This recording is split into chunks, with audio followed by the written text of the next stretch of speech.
En el vídeo de hoy vamos a ver cómo podemos generar datos aleatorios para, por ejemplo, mover la posición de un objeto, como veis a continuación. Podemos obtener un valor positivo, aquí lo tenemos, 281. Pues aquí lo tenemos. Básicamente entre esos dos valores, que podemos definirlos nosotros, ese rango está generando datos aleatorios, ahora 318, antes 280 y algo, y está variando la posición de nuestro elemento. Ese era un ejemplo muy sencillo en el que movemos de posición un objeto, pero generar datos aleatorios nos va a servir para muchísimo más en nuestros juegos.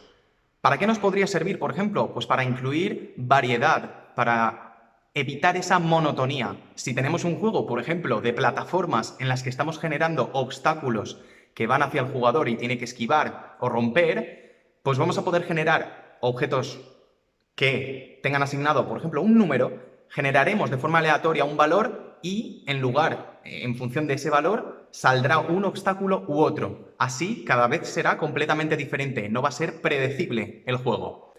También nos permitirá pues, incluir esa emoción o sorpresa porque no sabes qué va a ocurrir. Si el nivel es siempre igual, el jugador al final se va a aburrir, se lo va a memorizar y no tiene mucha gracia. Así que, bueno, vamos a ver cómo podemos implementar esto. También, por ejemplo, pues para generar, imaginaros un juego en el que hay una nave espacial que le vienen obstáculos en forma de asteroide u otras naves, pues podremos generar esos obstáculos o naves en posiciones completamente aleatorias y diferentes para que el jugador pues no se espere de dónde puedan venir y tenga que estar siempre atento y tenga pues esa ilusión o esa sorpresa incógnita mientras está jugando que le resulte más entretenido y más agradable el juego, para que se enganche más. Así que, pues nada, simplemente os voy a mostrar de forma práctica el ejemplo que hemos visto al principio y vamos a ver cómo hacerlo directamente en Unity.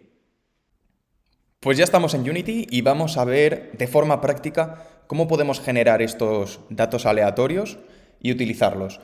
Pues para el ejemplo de hoy, lo que voy a hacer es este botón que tenemos por aquí en el menú, el botón Play, voy a hacer que su posición en el eje X pues varíe. Vamos a coger un rango, por ejemplo, hasta aquí por la izquierda y hasta aquí por la derecha, vale. Pues de menos 333 a 333 vamos a generar un dato aleatorio y vamos a hacer que su posición cada vez que iniciemos el juego sea diferente. Es algo que no tiene sentido, pero os va a servir para ver cómo utilizar los datos aleatorios y verlo en forma práctica. Vale, pues para ello vamos a abrir el script que controla nuestro menú principal. Lo tenemos aquí ordenado en nuestra carpetita de scripts y vamos a definir el objeto que queremos utilizar. Va a ser en este caso, como es un elemento de tipo UI, necesitamos su recttransform, ¿vale? El componente que tiene su posición. Y vamos a llamarle, por ejemplo, pues posición del botón play. Muy original. Vale, pues ya tenemos por aquí el objeto que vamos a estar modificando. Vamos a modificar su componente recttransform y lo que haremos es, pues en el método start, al principio del juego, vamos a primero generar un dato aleatorio. Uepa, no sé qué ha pasado aquí. Vamos a generar un float, le llamaremos x, porque vamos a mover el objeto en el eje x. Y el valor de x va a ser un valor aleatorio. Para ello vamos a utilizar random.range, porque vamos a definirle un rango de valores entre los cuales va a tener que encontrar un número.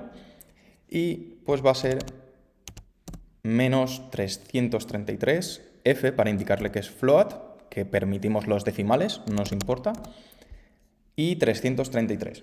Si quisierais valores exactos sin decimales, simplemente quitarle la f y ya estaría, ¿vale? Vamos a hacerlo pues con decimales y todo. ¿De acuerdo? Este sería el valor para x, que va a ser random entre estos dos valores.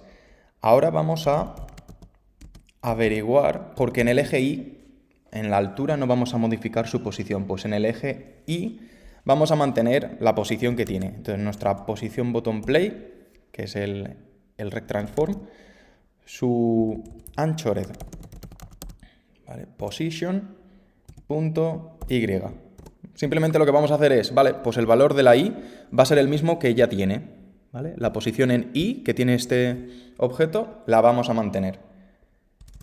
Y por último, pues vamos a modificar la posición. Vamos a coger ese objeto y vamos a aplicarle la nueva posición en X, manteniendo la posición en Y, y en el eje Z pues lo mismo, en profundidad, como estamos en 2D, nos quedamos igual. Pues para ello, posición botón play, lo que vamos a hacer es modificar su anchored position otra vez, y esto va a ser gracias a un nuevo vector 3, ¿de acuerdo? En el que tenemos que pasarle el eje X, Y y Z.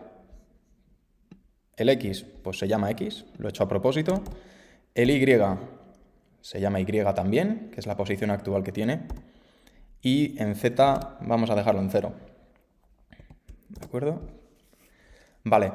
Última cosa que voy a hacer es aquí, quiero mostrar en los logs, cada vez que se genere un valor aleatorio, cuál se ha generado, para que podamos comprobar que en la escena y en los logs el valor coincide, ¿vale? Que no hay ningún tipo de problema.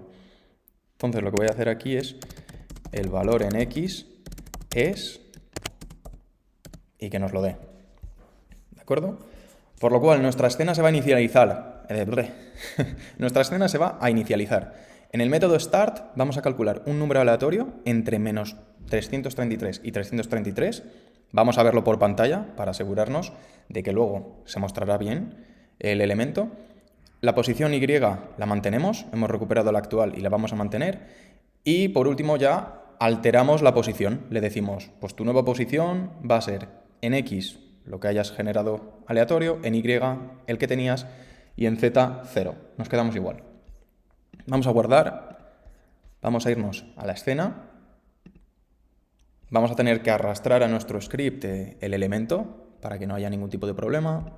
Arrastramos nuestro botón play, ya sabe directamente del botón play coger el componente que deseamos, que es RecTransform, lo hace automáticamente Unity, guardamos y vámonos a la consola y a lanzar esto.